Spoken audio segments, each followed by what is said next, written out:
What is going on, YouTube? I have another video for you guys today. It's going to be a quick one. This car is already diagnosed and fixed, but I just want to show you my thought process with this car.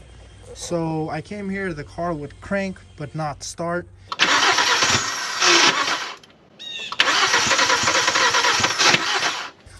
So I checked for fuel right over here. I disconnected this. We had plenty of fuel. I actuated the fuel pump with my scan tool. We had fuel.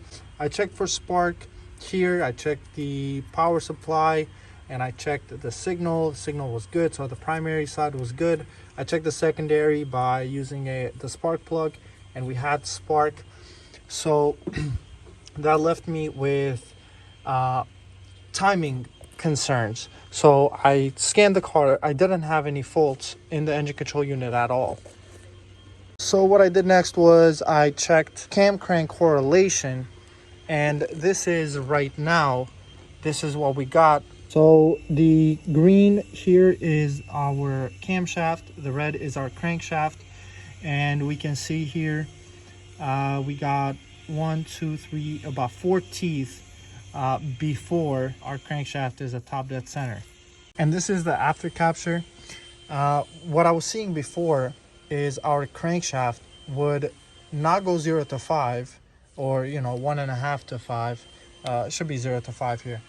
I can move this down a little bit, but instead of going 0 to 5, it was staying. Most it would go up to was 2 volts. So I removed it in case there was sludge. Pretty known for sludge, these engines. It's a 1.8 liter engine. I removed the crank position sensor. I didn't see anything. There was a little bit. I looked in there with the bore scope. There was a little bit of sludge in there, not enough to cause that much of a difference. I checked the resistance of the crankshaft position sensor. The specification is 750 ohms to 920 ohms or so, 930 ohms. And what I was getting was 7,000 ohms, so pretty much almost open. I got a new crank position sensor. I installed it.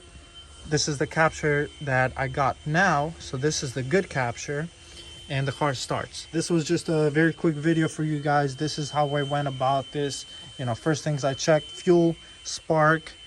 That's 2 main components. If those are both good, then you either have a timing issue or if you have some sort of fault to go based out of, then you can follow that. But I didn't have any faults, not even any timing faults at all. So the car just would not start. It would crank very weirdly, as if it was mechanically out of time, which obviously now it starts, so it's not. Let me start it for you guys so you guys can hear it.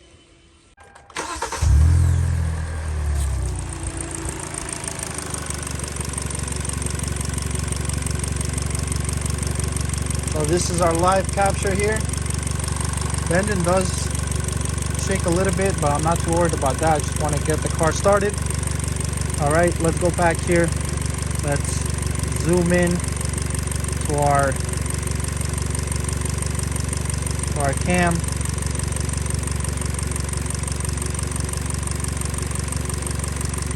All right, so that's what we have. I'm gonna do a printout of this so I have it. This is a known good cam crank. So yeah, that's an old good cam crank, 1.8 liter engine.